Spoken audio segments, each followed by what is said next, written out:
6월 3일, 오늘의 코인 뉴스 탑5를 알려드리겠습니다. 첫 번째 뉴스.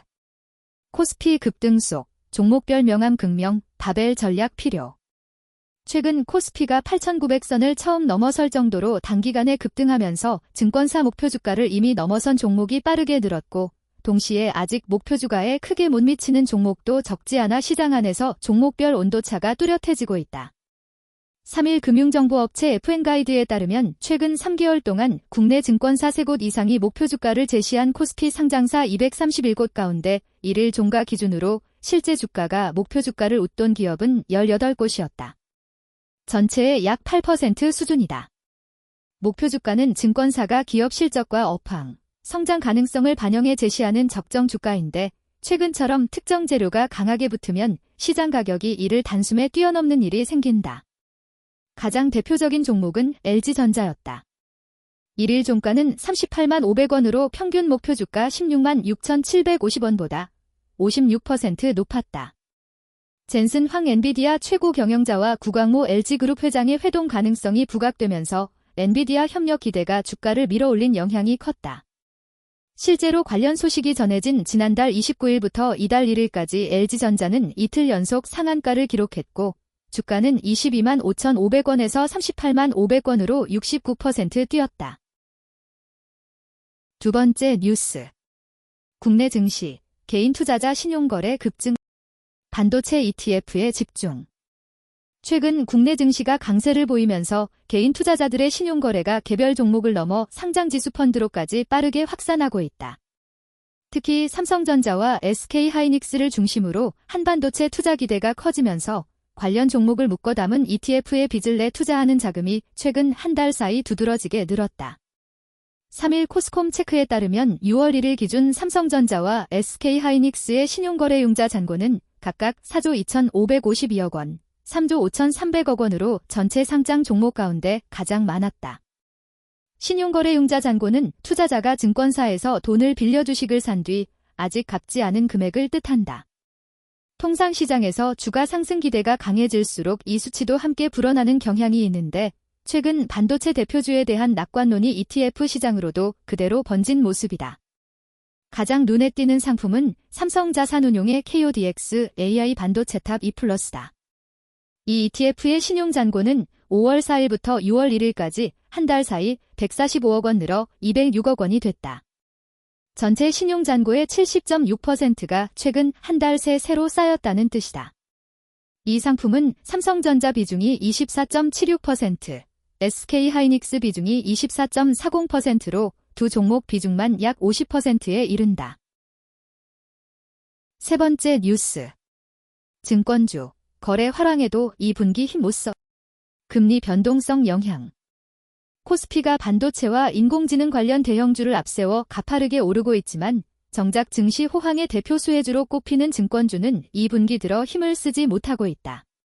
거래대금은 사상 최고 수준으로 불어났는데도 금리 변동성과 시장 자금의 쏠림 현상이 겹치면서 증권사 실적 기대가 주가에 충분히 반영되지 못하는 모습이다. 3일 한국거래소와 넥스트레이드에 따르면 2분기 들어 지난 1일까지 두 거래소의 거래대금 합산액은 3,557조 990억 원으로 집계됐다. 하루 평균으로는 86조 7,585억 원으로 1분기 일평균 66조 6,391억 원보다 30.19% 늘었다. 보통 거래대금이 증가하면 투자자 매매가 활발해졌다는 뜻이어서 위탁매매 수수료 수입 비중이 큰 증권사에는 실적 개선 기대가 커진다. 그런데 이번에는 이런 공식이 그대로 통하지 않았다.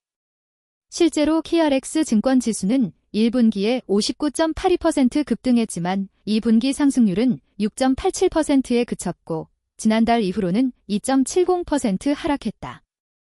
이 지수에는 미래에셋증권, 한국금융지주, NH투자증권, 삼성증권, 키움증권 등이 포함된다.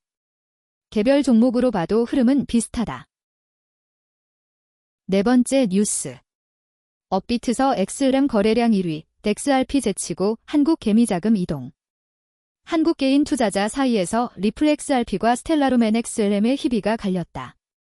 업비트에서 XLM이 XRP를 거래량에서 처음 넘어섰고, 최근 토큰화 금융 기대가 매수세를 자극한 것으로 풀이된다.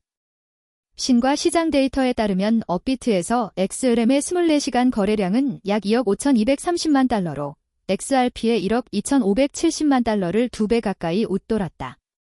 그동안 한국 시장에서 강세를 보여온 XRP를 XRM이 추월한 것은 이례적이다. 최근 스텔라 네트워크가 미국 예탁결제청산공사 DTCC와 연계된 토큰화 관련 흐름에 거론되면서 투자 심리가 빠르게 쏠렸다. XRM 가격도 같은 기간 55% 넘게 오르며 11달러까지 치솟았다는 보도가 나왔다.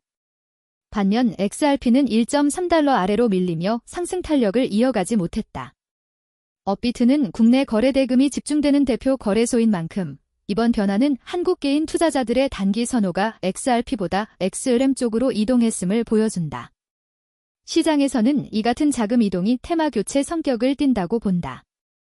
결제용 코인이라는 공통점이 있는 두 자산이지만 최근에는 토큰화와 실사용 기대가 XRM에 더 유리하게 작용했다는 해석이다. 5번째 뉴스.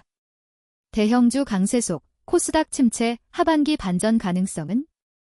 코스피가 반도체 대형주 중심의 급등세를 이어가며 9,000선에 바짝 다가선 반면 코스닥은 자금 이탈과 투자 심리 위축이 겹치면서 상대적 약세에서 벗어나지 못하고 있다. 3일 한국거래소에 따르면 코스닥은 전날 전장보다 24.00포인트 2.29% 내린 1026.03에 거래를 마쳤다. 장중에는 1009.75까지 밀리며 3.84% 하락하기도 했다. 이는 미국과 이스라엘의 공격으로 이란 전쟁이 벌어진 직후였던 지난 3월 4일 장중 946.54까지 급락했던 특수한 상황을 제외하면 코스닥 지수가 올해 1월 26일 천선을 회복한 뒤 가장 낮은 수준이다. 코스닥은 지난달 27일부터 2일까지 5거래일 연속 하락했다. 한때 첨단 전략산업과 혁신기업 투자에 초점을 맞춘 국민참여성장펀드가 출시 직후 완판되면서 지수가 짧게 반등했지만 상승분을 빠르게 반납하면서 시장의 체력이 아직 충분히 회복되지 않았다는 점을 드러냈다. 코스닥이 힘을 쓰지 못하는 배경에는 뚜렷한 자금 쏠림이 있다. 삼성전자와 SK하이닉스 같은 반도체 대표주로 매수세가 집중되면서 상대적으로 중소형 성장주 비중이 큰 코스닥은 관심권에서 밀려났다. 이상 오늘의 코인 뉴스 탑5였습니다. 감사합니다.